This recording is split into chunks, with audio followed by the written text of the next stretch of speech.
Hello and welcome to ScrewyLoops, and today is a very special day because we have now got the official Iron Gwazi POV. Thank you, Busch Gardens. We pleaded, we begged, we watched the train testing for about several months, and now they finally gave us a POV to watch, which is great because, you know, it was meant to open in 2020. We got spited by this horrible coronavirus, sadly, and now it's opening in spring 2021, and we've got the POV to kind of look at and drool at until that time does officially come.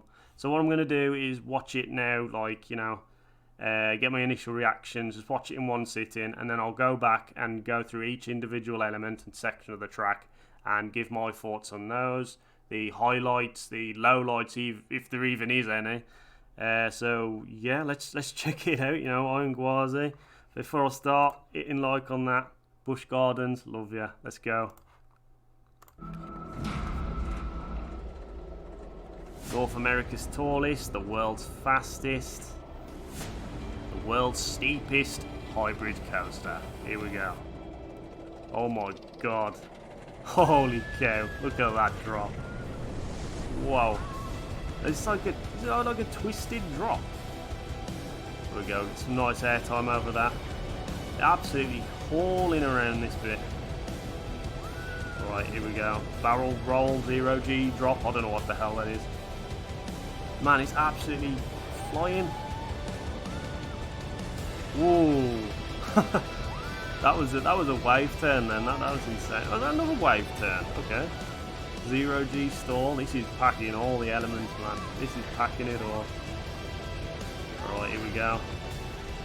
This is definitely a bit more RMC like down this section. Yes.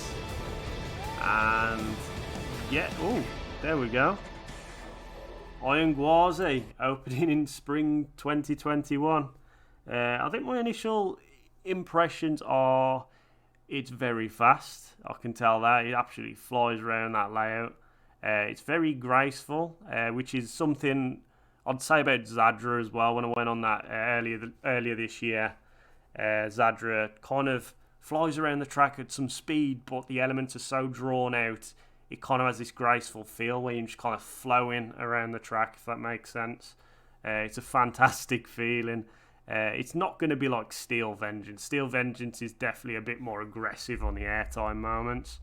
I can just see that now. This is definitely something a bit more on the lines of Zadra, where it's very open. It's got more of a balanced experience where it's some forces there, you know, but most of it is, you know, just a nice collection of elements in a fairly, you know, compact layout considering the size of it. It only comes in about a minute long, but there's literally no room to breathe by the looks of it. It's just constantly flying around.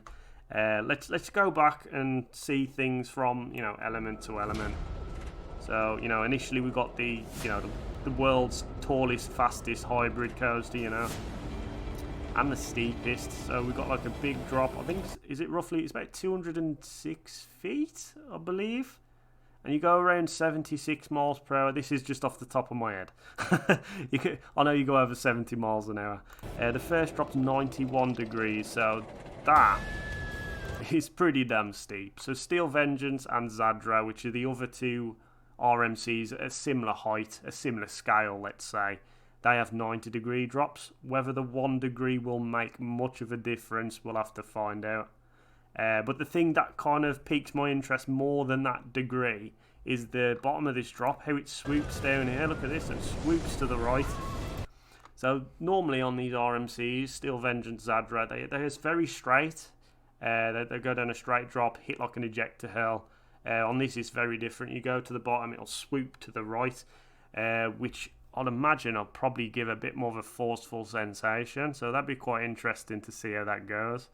There's no ejector hill at the bottom, so you won't get that speed hill you'd usually get. I didn't really notice it too much on Zadra, to be honest, so it's no loss. But this section here, which is really weird, the support structure on that, hang on, let's go back. Look at the supports there, look at that. What the hell? They needed to really think outside the box to kind of secure that kind of track shape in there. So that is almost like a wave turn on top of like an overbank turn. It's like an outer bank turn. A bit like the one on Steel Vengeance, but it definitely seems like it's a bit more banked to the right. So that could be interesting. Could get some nice airtime off there. Entering it, you'll probably get some nice sustained G-force, hopefully. Down here, you get some really good head chopper, and it just looks so fast. Watch this. You fly through here, get all the head chopper into this bank turn here. Again, because you can go in at such a speed, hopefully you'll get like a nice, a nice amount of G-force around that bank turn. This bit here. So it's almost like a barrel roll dive. So it kind of like, barrel rolls are normally straight, aren't they? This one is like diving from probably about 140 feet in the air to the ground. So that is going to be crazy. You're going to go through that at some speed. And imagine you get a nice pop of airtime from that as well. Like a nice pop of 0G moment. This bit here. We've got a really tight bank turn. Super tight. I feel like that's going to pack a lot of G's. Could be a potential grey out moment. And my favourite element on this coaster is in fact this section here. Let me just go back again. So this is the wave turn. I've done a wave turn on Zadra, which was again one of the highlight moments from that coaster for me. It kind of like throws you out of your seat. Kind of you get airtime, but laterally, like lateral airtime. Is that a thing? You do get some crazy ejector. But on this, which is really weird, is that it does the wave turn, but it goes in on itself. If you look here, look, watch. It goes in on itself, which is going to be, potentially, in my opinion, that could be the strongest moment of airtime on any RMC out there. That is going to be insane.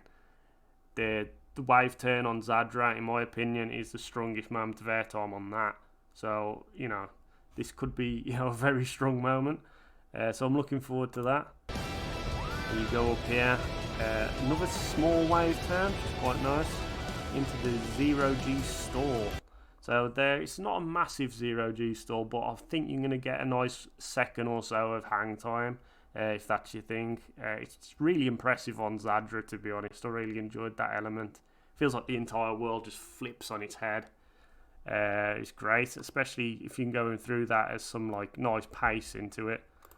Right down here, straight up to it. Then we want to the back half of the layout, which is a bit more like your usual RMC, like this section here in particular. So you're going to pack a lot of G-force around that bank turn, probably pulling 3 to 4 Gs on that, and then straight into these two pops of airtime there, almost like a double down, I suppose.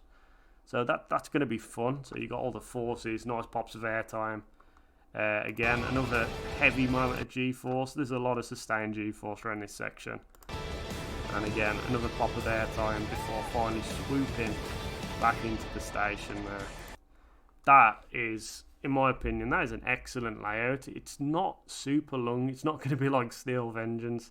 But I feel like what it does do is pack, the best of everything in RMC into that kind of small package. I say small in inverted brackets because it is the tallest hybrid coaster, but in terms of the layout, the scale of it, it's quite short. It's about a minute long from the end of the lift hill to the end of the train, the end of the brake run. Sorry, I'm losing all my voice here. But yeah, excellent looking coaster. I think it's a brilliant addition to Busch Gardens lineup. It's that airtime machine they needed to fill in. I mean, they've got pretty much every other kind of coaster. A hyper is something they're missing out, and I think a hyper RMC, it's a no-brainer. You're hitting 2 pigeons with 1 stone, if that's the word. But yeah, it looks so good. Again, I definitely think we're looking at a similar kind of experience to like Zadra, where it is graceful, it's fast. It's going to be packed full of high G moments and, the odd few airtime moments as well.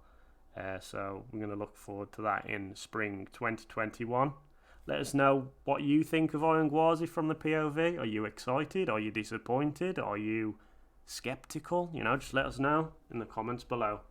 If you enjoyed this video, please hit that like button, smash subscribe for more content like this, and give the bell a flick to keep all up to date. Videos on the left, merchandise on the right. Make sure to hit this button for the ride of your life. You've been watching ScrewyLoops. Try a bit.